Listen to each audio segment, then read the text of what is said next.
තෙරුවන් සරණයි. සමා වෙන්න දලදා හාමුදුරුවනේ. මේ දවස්වල දලදා හාමුදුරුව පිළිබඳව අපේ රටේ විතරක් නෙමෙයි ලෝකෙම කතා කරනවා. ඉතින් දලදා වහන්සේ ගැන කතා කරනකොට බොහෝම කනගාටුවෙන් කතා කරන්න සිද්ධ වෙලා තියෙනවා. මේ දවස්වල දලදා වහන්සේ නරඹන්නට ලක්ෂ සංඛ්‍යාත පිරිසක් නුවරට ඇදීගෙන එනවා. ඉතින් මේ සංවිධායක මණ්ඩලය මේ තාක්ෂණික ලෝකේ ඇයිද මේ තාක්ෂණය පාවිච්චි නොකළ කියලා එක අතකින් දුකකුත් හිතෙනවා. මොකද අපට මතකයි එක කාලෙක තෙල් පෝලිං එහෙම තිබුණු කාලේ තෙල් පෝලිං නැති කරපු හැටි. බුදුහාමුදුරු බලන්න ගොඩාක් අය ආසයි. ඉතින් ශ්‍රද්ධාවෙන් එන අයට ඇයි බැරි වුනේ? අඩුම ගානේ QR කේතයක් දීලා නැත්නම් හැම ජංගම දුරකථන හැම කෙනෙක්ගේ මතේ තියෙනවද? අඩුම ගානේ ලියාපදිංචි වෙන්න කියලා ඒ ලියාපදිංචි වෙච්ච සංඛ්‍යාවකට අද එන්න කියලා කිව්වනම් එහෙමත් නැත්නම් හැම කෙනෙකුටම ජාතික හැදනුම්පතක් තියෙනවා. අංක 10ක් අවසානයේ බිඳුවේ ඉඳලා තියෙනවා. ඒ අංකයට විතරයි අද පෙන්වන්නේ කියලා වගේ වැඩපිළිවෙලක් ව්‍යාප්ත කරා නම් කොච්චර හොඳද? ඒව එකක්වත් නැතුව ඔහේ එන්න කිව්වා. එහෙම නැත්නම් පළාතක කට්ටියක දිස්ත්‍රික්ක කට්ටියකට එන්න කිව්වනම් කොච්චර හොඳද?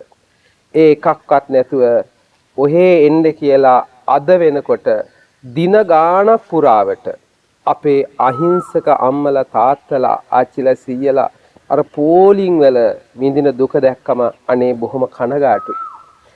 එක අතකින් ඒ පැත්තෙන් ඒ අත දුක් විඳිනවා. අපේ ආරක්ෂක අංශේ හමුදාවේ පොලිසියේ නිලධාරි මහත්තුරු තවත් දුක් විඳිනවා.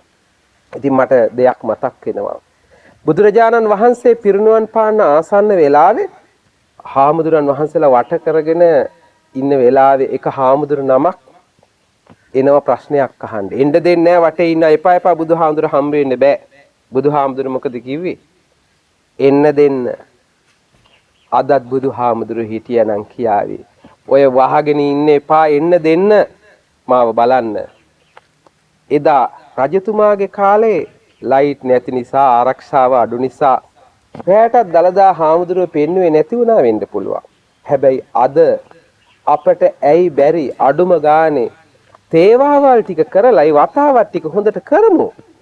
ඇයි අඩුම ගානේ රෑ එළි වෙනකන් පෙන්නුවා නම් අර අම්මලා දවල් 12ට පොලිම පටන්ගෙන 6 මාරට ඉවර කරාම ඒ 5 මාරේ ඉඳලා අනිත් පහෝද රෑ 12 දවල් 12 වෙනකන් ඒ ඇත්ත කොච්චර අමාරුවෙන්ද ඉන්නේ.